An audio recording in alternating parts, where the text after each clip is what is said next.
યુદ્ધની અસરથી હાટકેશ્વર બ્રિજની કામગીરીમાં વિલંબની આશંકા છે।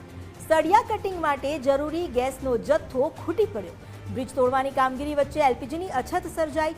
ગેસ નહીં મળે તો સ્પાન તોડવાનું કામ અટકી પડશે। હાલમાં બ્રિજના સ્પાન તોડી કાટમાળ ખસેડવાની કામગીરી ચાલી રહી છે। એક સ્પાન તૂટ્યો છે જ્યારે બીજાનું કામ હજુ બાકી છે। સળિયા કટિંગમાં એલપીજી ગેસનો મોટા પાયે વપરાશ થાય છે। વધુ એક વખત બ્રિજની કામગીરી ખોરવાય તેવી ભીતિ છે।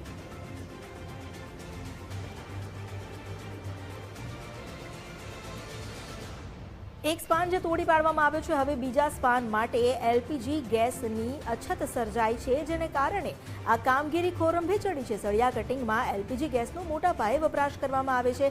જોકે અત્યારના સમયમાં કમર્શિયલ એલપીજી સિલિન્ડર પર જે આંશિક નિયંત્રણ લગાવવામાં આવ્યું છે, તેના કારણે આ કામગીરીમાં પણ વિક્ષેપ પડ્યો છે। એટલે યુદ્ધની અસરથી હાટકેશ્વર બ્રિજની કામગીરીમાં વિલંબ થશે તેવી શક્યતા સેવાઈ રહી છે।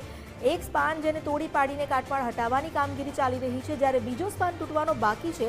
પરંતુ જે સળિયા કટિંગ છે તેમાં એલપીજી ગેસનો મોટા પાયે ઉપયોગ થાય છે અને કમર્શિયલ એલપીજીની અત્યારની સાંપ્રદાયિક સ્થિતિને જોતા ગેસની અછતને કારણે આ કામગીરી ખોરંભે ચડે તેવી ભીતિ છે।